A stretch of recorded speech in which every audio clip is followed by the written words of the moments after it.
The funeral they never came to. The sky wept harder than I could that day. Heavy clouds pressed low, spilling rain over the cemetery as I stood alone beside my son's casket. He was only 12, my boy, my everything, and now he was gone. The pastor spoke words that blurred in my ears, my legs felt hollow, my chest caved inward, and the world around me turned gray. People came, neighbors, old friends, teachers who adored him. They offered hugs, tissues, flowers, but the two people who should have been there most never arrived. My parents, his grandparents. I kept glancing at the path, hoping with every fiber of my being that they'd appear, that I'd see them rushing in, apologizing for being late. But the service ended. The last handful of dirt fell. People left, the rain thinned into drizzle, and still nothing. I told myself maybe it was too painful for them. Maybe grief had crippled them into absence. But then, when I returned home soaked and broken, my phone buzzed. It was a message from my mother, not a condolence, not an apology, just a cheerful picture of my sister beaming in a wedding dress, with the caption, "Boozy with fittings today. Can't wait for the big day." Family comes together for happy moments, not sad ones. I stared at the screen numb. My hands shook so hard I nearly dropped the phone. Family comes together, not sad ones. My son's funeral wasn't a sad one. He was their grandson. Their blood. And yet they chose satin and lace over standing beside me as I buried him. The anger didn't come all at once. First, there was disbelief, then a grief so sharp I thought it would tear me apart. But beneath it all, slowly, something hotter began to stir.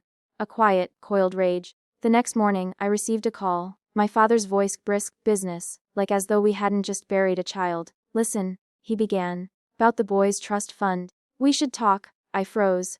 "What about it?" "You know your mother and I have been helping with the wedding. Your sister deserves the best. The venue, the guests, the dress, these things cost money. And, well, since the boy doesn't need it anymore, we think it would be wise to use the trust for the wedding. Keep it in the family." My throat closed. I thought I'd misheard. Are you serious? You skipped his funeral, and now you're asking for his money." "It's not about us," he snapped, as though I were being unreasonable. "It's about your sister's future. Don't be selfish. What good will $850,000 do sitting locked away when it could give her the start she deserves?" Selfish. That word rang in my ears like a gunshot. They called me selfish for wanting to keep the one thing my son still had left in this world. His legacy. I hung up the phone without another word, my hands clenched into fists. My parents had made their choice clear. They had chosen my sister's party over my son's memory. Satin ribbons over a gravestone. I thought the worst betrayal was them skipping the funeral. I was wrong. The worst was still to come. The trust fund revelation. The days after the funeral felt like walking through a fog. Every corner of the house reminded me of him. His sneakers by the door, his backpack slumped against the wall, the comic book left open on the couch as though he'd returned to finish it. Grief was a constant shadow, heavy and suffocating. But my parents didn't give me time to mourn. Barely a week had passed before the calls and messages began piling up. First, my mother, her voice syrupy sweet. "Sweetheart, listen. We know you're hurting, but think about your sister. Her wedding is coming up so fast. She deserves a day that's perfect, don't you think? We thought, since the boys' trust fund is just sitting there. As if my son's life was reduced to a line item in a budget. Then my father called, sharper, more impatient. "You're being emotional. The money won't bring him back. Why let it rot in a bank account? Use it for something that matters now. For family. For your sister." Every word scraped my nerves raw. I didn't answer them. I let the calls ring, the texts pile up. I wanted to scream, to tell them that the trust wasn't theirs, it was my son's. A gift from his grandfather on his father's side, meant for his education, his future. He never got the chance to use it. But that didn't mean it was free for the taking. Then came the dinner. They invited me over, insisted it would be good for me. I sat across from them at the polished oak table, my sister glowing beside them, chattering about floral arrangements and photographers. The smell of roasted lamb filled the air, but I could barely eat. Finally, my father leaned forward, steepling his fingers. "We've spoken to a lawyer. There are ways to redirect the trust, since he was a minor technically." I slammed my fork down. "Technically it belongs to him, to his memory, and you want me to sign it away for what? A party?" My sister's smile faltered. "It's not just a party, it's my future. You wouldn't understand what it means to start a new life with someone you love." The words cut deeper than she realized. Didn't she see? I had lost the very life she was building. My son was gone. I would never see him marry, never walk him through his future. And yet she dared to call me heartless for protecting what was his. My mother's voice trembled, but her eyes were cold. "Don't let grief turn you bitter. Family sacrifices for each other. We expect you to do the right thing." The right thing. That was their phrase. Over and over again. The right thing. by their definition, was betrayal. I excused myself, hands trembling, heart pounding. As I drove home, headlights slicing through the dark, a thought solidified in my mind. They weren't going to stop. This wasn't just about money. This was about control. They wanted me to break, to fold, to give them the last piece of my son I had left, and if I didn't, they would try to take it anyway. Later that night, as I sat alone in my living room, a thick envelope slid through the mail slot. Legal papers. My father's handwriting on the sticky note attached. Sign these. It's for the best. I opened them with shaking hands, and froze. They weren't asking anymore. They were demanding. The confrontation and the scheme. I stared at the papers spread across my kitchen table. Cold, official, stamped with legal language I barely understood, but one sentence stood out like a knife to the chest: petition to reassign beneficiary funds. They weren't just asking. They had already set the wheels in motion. All they needed was my signature. I crumpled the note in my hand, my father's neat script digging into my palm. It's for the best. By the next morning, I had made my decision. I wasn't going to ignore them anymore. I needed answers, and I wanted to look them in the eye when they realized I wasn't the broken, obedient daughter they thought they could manipulate. I drove to their house, every mile heavy with dread. The gate was open, lights glowing inside, laughter spilling faintly from the dining room. They were celebrating something. I stepped inside without knocking. My father sat at the head of the table, wine glass in hand. My mother beside him, her smile sharp as glass. My sister dressed in silk, twirling a swatch of fabric in her fingers. The laughter died the moment they saw me. You got the papers, my father said flatly, as if this was just another piece of business. I slammed them down on the table. You want me to sign away my son's trust fund? After skipping his funeral? After abandoning me in the worst moment of my life? My mother's face hardened. We didn't abandon you. We made a choice. And now you need to make one too. That money won't do him any good, but it could give your sister the life she deserves. My sister leaned forward, her voice soft, rehearsed. I know you miss him.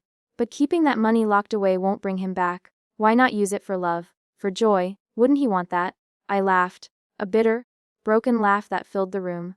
Don't you dare speak his name. Don't you dare pretend to know what he would want. He was my son, not your bank account. My father's hand slammed against the table, making the glasses jump. Nuff! You think this is about you, about your grief? Family wealth should serve the family, and if you won't be reasonable, then maybe you're not part of this family anymore. The words stung, but beneath the sting came clarity. This wasn't grief speaking. This was greed. They had already chosen. Money over blood, appearances over love, betrayal over loyalty. I straightened, my voice calm, almost eerily so. If that's how you feel, then consider this my answer. I will never sign. Not today, not ever. My father's jaw tightened. My mother reached for his hand, whispering something under her breath. My sister turned away, her lips pressed into a thin line. For a moment, silence filled the room. Then my father leaned back, his voice low and venomous. You'll regret this. You have no idea what we're capable of. I left without another word, but as I drove home his threat echoed in my mind, and with it came a spark, a dangerous, determined spark. If they wanted war, they would get one. But it wouldn't be the kind of battle they expected. They thought I was fragile, blinded by grief. They thought they could corner me into signing away my son's future. They had no idea I was already planning something bigger. Something they would never see coming. That night, I pulled out the documents again. Not to sign them, but to study them, to trace every loophole, every name, every contact. I began calling lawyers, quiet conversations with people my parents didn't know I still had ties to. Piece by piece, I began building my counterattack. If my parents thought they were entitled to my son's trust, they were about to learn the hard way. The only thing they were entitled to was the fallout. And when it came, it wouldn't just cost them the money, it would cost them everything. The revenge unleashed. The following weeks became a blur of quiet strategy. By day, I played the grieving daughter, withdrawn, fragile, the one they expected me to be. By night, I became something else entirely. I dug into the trust's legal foundation, discovered protections my parents had overlooked. The trust wasn't just money in a bank. It was bound by clauses, airtight ones, meant to safeguard my son's future. The only way they could access it was through me, and I had no intention of giving them that power. But it wasn't enough to simply say no. I wanted them to feel the weight of what they had done, skipping my son's funeral, daring to treat his memory as currency. So I set the trap. I invited them over. Family dinner, I called it, echoing the same words they had once used to corner me. My tone was soft, almost conciliatory. I let them believe I was ready to give in, that grief had worn me down. They arrived in high spirits. My mother wore pearls, my father carried a bottle of expensive wine, and my sister floated in behind them, glowing with the smug anticipation of victory. We sat at the table. I let them eat, let them drink, let them talk circles around the same argument: family, sacrifice, duty. Then, when the moment was right, I slid a folder onto the table. My father opened it expecting to see signed documents. Instead, his face drained of color. Inside were copies of every email I had exchanged with my lawyers, proof of the clauses that made the trust untouchable, screenshots of the messages they had sent me, dripping with greed and coercion. And most damning of all, the petition they had tried to force on me, now stamped with a note from the state's legal board. Fraudulent intent under investigation. My mother's hand flew to her mouth. My sister stared at the papers as if they might catch fire. My father tried to speak, but I cut him off. You wanted to take my son's future and sell it for a party. You wanted to erase him, to erase me. But instead, you erased yourselves. I leaned forward, my voice sharp, deliberate. The board knows everything now. They'll be reviewing your finances, your accounts, every corner of your so-called legacy. If you thought you could intimidate me into silence, you were wrong. The world will see you for what you are. My father's face turned crimson. You think you've won? You've destroyed this family. I stood. No. You destroyed it the moment you skipped his funeral. I'm just burying what's left. Silence fell over the room. My sister burst into tears. My mother whispered my name like a prayer, but I didn't waver.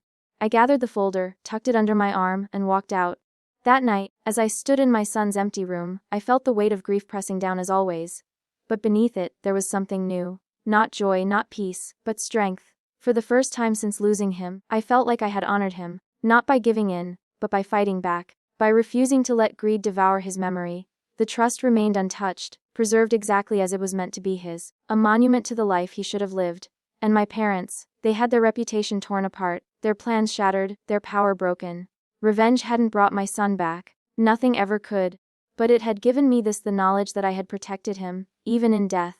That when the world tried to take what little of him I had left, I fought like the mother he knew me to be. And I won. THEND.